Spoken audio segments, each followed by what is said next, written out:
सोचा है आपने ऐसा क्यों होता है कि एक पर्सन जो बहुत परेशान है, बहुत सारा उसके अंदर फाइनेंशियल क्राइसिस है और बहुत सारा जैसे मान लीजिए फिजिकल डिसेबिलिटी भी है, लेकिन फिर भी उसके बावजूद वो बहुत ऊपर तक पहुंच जाता है। लेकिन एक पर्सन जिसके पास सब कुछ ठीक ठाक है, बॉडी सही काम कर रही है, दिमाग सही काम कर रहा है और लेकिन और मान लीजिए फाइनेंशियल रिसोर्सेज में भी बहुत ज़्यादा प्रॉब्लम नहीं है, लेकिन वो बहुत अपने आप को परेशान महसूस करता है। वो सोचता है कि सारी दुनिया की परेशानियां उसी के पास हैं, दूसरा कोई है ही नहीं जो परेशानी फेस कर रहा हो। उसको सबसे बड़ी परेशानी अपनी खुद की नज़र आती है। कभी उससे बात करो, भाई क्या है, अरे बस ही चल रहा है, परेशानी है। तो ठीक है, परेशानी है, लेकिन आपने बड़ी बना रखी है या वो एक्चुअल में बड़ी है, ये आपके नज़रिए पे डिपेंड करता है।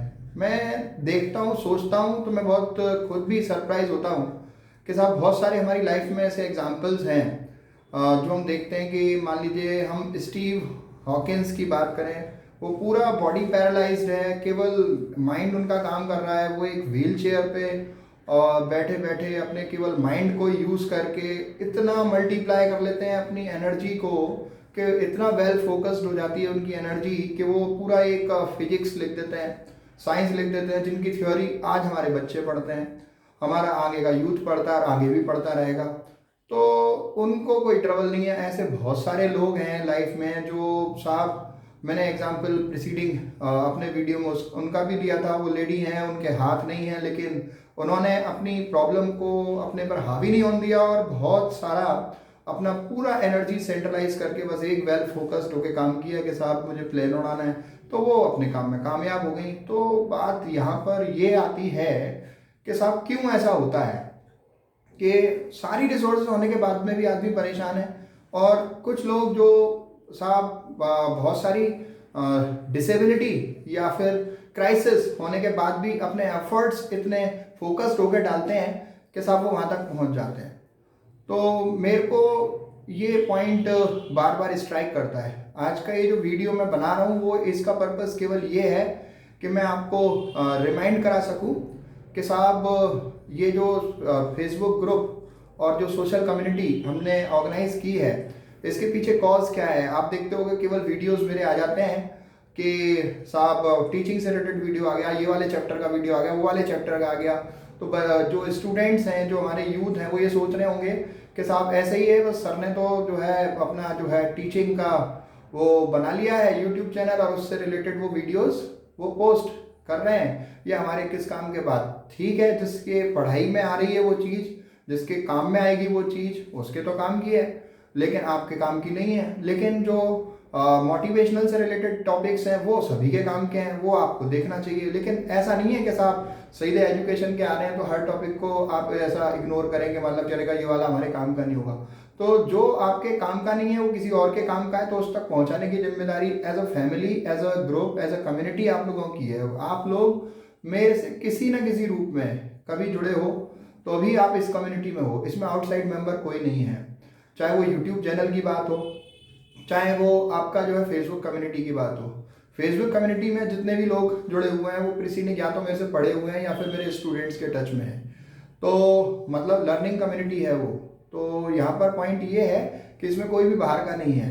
अगर मेरे को उस कम्युनिटी को रेज करना होता है इस तरीके से कि मैं चाहता, तो मेरे पास 200-250 पेंडिंग रिक्वेस्ट हैं, लेकिन वो इसके अंदर नहीं आ रहे, इस पॉइंट के अंदर नहीं आ रहे कि साहब इस क्राइटेरिया को फुलफिल नहीं कर रहे कि वो मेरे से कभी पढ़े हैं या फिर वो स्टूडेंट्स कभी रह चुके हैं मेरे, या मान लीजिए किसी स्टूडेंट के कलीग रह चुके हैं तो के रेफरेंस में है, स्टूडेंट के किसी और के रेफरेंस में है, ऐसा नहीं हो पा रहा, तो इसलिए मैं उनको ज्वाइन नहीं कर रहा। तो the purpose is very clear, not to just enlarge the community that to that extend के मतलब बहुत बड़ा नंबर हो जाए, बहुत सारी फैन फॉलोइंग हो जाए, ऐसा कुछ नहीं है। यहाँ पर पॉइंट केवल ये है कि मैं एक सिस्टम ऑर्गेनाइज कर सकूँ लर्निंग एंड सपोर्ट का, एक क्वेश्चन दे सकूँ लर्निंग एंड सपोर्ट का सारे स्टूडेंट्स को, चाहे वो अभी मेरे से पढ़ रहे हैं, चाहे वो आपका जो है प्रीसीडिंग मेरे से पढ़ चुके हैं और अभी अपने लाइफ में मूव ऑन कर चुके हैं। तो लेकिन फिर भी बहुत सारी चीज़ें रहती हैं जो शेयरिंग से रिलेटेड रहती हैं, लर्निंग से रिलेटेड रह सकती हैं, मोटिवेशन से रिलेटेड रह सकती हैं, जो काम में आ सकती हैं। तो आपको करना समझना क्या है कि साहब इसको ऐसे ना लें कि ये चीज़ सर ने बताई होगी, सब बच्चों के लिए होगी, स्टूडेंट्स के लिए होगी, और हम तो अब बड़े हो गए, हम तो जॉब में निकल गए, तो वो नहीं है चीज़। तो जिसके काम की है उस तक पहुंचाने की जिम्मेदारी भी आपकी है, क्योंकि मैं आपको एज अ एक family, students family community, learning community के रूप में ले रहा हूँ। तो जब हम फैमिली की बात करते हैं तो इट बिलोंग्स टू कि मैं अपनी बातें शेयर करूँगा, मैं अपने फैमिली की बातें शेयर करूँगा, अपने स्टूडेंट्स की बातें शेयर करूँगा, लर्निंग शेयर करूँगा, एक्सपीरियंसेस शेयर करूँगा। तो ये हम कहाँ करते हैं? घर में अगर हम अपने फैमिली में बैठे होते हैं तभी तो अपनी बातचीत हम करते हैं, तभी तो हम शेयर करते हैं। तो ये पॉसिबल उन्हीं के साथ तो होता है। तो ये जो मैं आपके साथ कर रहा हूँ, तो this is all about that. तो I want the same from your side also. अगर आपका कोई एक्सपीरियंस है, आपकी कोई लर्निंग है, तो उससे दूसरों को सीखने को मिलेगा। आप कहीं तक पहुँचे हो, अपनी लाइफ में मूव ऑन कर गए, राइट, तो आपसे सीखने को मिल सकता है, मुझे भी शायद। तो कोई इश्यू नहीं है, आप अपना एक्सपीरियंस शेयर कर सकते हो। एक पर्पस तो यहाँ पर ये है मेरे इस आज के वीडियो का कि आपसे बातचीत। दूसरा पर्पस ये है कि साहब इसको आप वीडियोस को देखें। और तीसरा पर्पस ये है कि आज ट्रांसफॉर्मेशन का कमिटमेंट लें। आज 31 2020 है, ये दिन लौट के नहीं आएगा। आज 31 2020 है, ये दिन लौट के नहीं आएगा। आज साल ये चला जाएगा, कल दूसरा साल हो जाएगा। तो समझना हमें ये है कि साहब आज ट्रांसफॉर्मेशन का चैलेंज लेना है। ट्रांसफॉर्मेशन के चैलेंज में क्या है कि कुछ बातें आप लिख लीजिए, कुछ नई आदतें डाल लीजिए, पॉइंट्स बना लीजिए। क्या आप अभी तक करते रहे थे, उसमें कुछ सुधार की आवश्यकता है तो कीजिए, नई हैबिट्स डेवलप कीजिए। ट्रांसफॉर्मेशन नई हैबिट से ही होता है, एग्जिस्टिंग हैबिट से तो आप जहाँ पर हो वहीं हो और वहीं रहोगे। अगर आपको अपनी लाइफ में ट्रांसफॉर्मेशन चाहिए, देखिए एक बात है, अभी जो आपका शेड्यूल है उससे आप यहाँ तक हो, अगर आप उससे खुश हो, let's leave it and let's go it, right, no problem with that. If you are satisfied with your life, no problem with that. It's not about you. Transformation we are not talking about you, we are just talking कि जो बंदा अभी जिस जहाँ पर है वो वहाँ से खुश नहीं है, वहाँ से बहुत आगे पहुँचना चाहता है, अपनी लाइफ में बहुत कुछ करना चाहता है। तो और बहुत सारी चीज़ें हैं, ऐसा कभी नहीं हो सकता कि आप 100% अपनी लाइफ में अचीव कर चुके हो। तो बात यह है कि अगर आप उस पॉइंट से, उस लेवल से लाइफ से खुश नहीं हो जो अभी है आपकी, और आप चाहते हो कुछ और करना, तो आपको वो सब करना पड़ेगा जो आप अभी तक नहीं कर रहे हो। मैं रिपीट करता हूँ इस लाइन को, अभी तक अगर आपके पास जो है उससे आप खुश नहीं हो तो आपको वो करना स्टार्ट करना होगा जो आपने अभी तक नहीं किया। क्लियर? तो मेरे कहने का मतलब ये है कि लिस्ट बनाइए जो आपकी अभी की हैबिट्स हैं। हैबिट्स कोई सी भी हो सकती हैं, जैसे सुबह उठने से लेकर रात के सोने तक की जो आपके बीच में हैबिट्स आती हैं, सारे काम को करने की डेली रूटीन से, उसमें आप यहाँ तक पहुँच रहे हो, उनमें नई चीज़ें इंक्लूड करो, नई चीज़ों को सीखना शुरू करो। सीखने के बहुत सारे प्लेटफॉर्म्स हैं, राइट, यूट्यूब चैनल्स हैं, बुक्स रीडिंग की हैबिट डेवलप करो, मेडिटेशन की हैबिट डेवलप करो, वर्कआउट की हैबिट डेवलप करो, जल्दी उठने की हैबिट डेवलप करो, राइट। तो ये सारी चीज़ें हैं।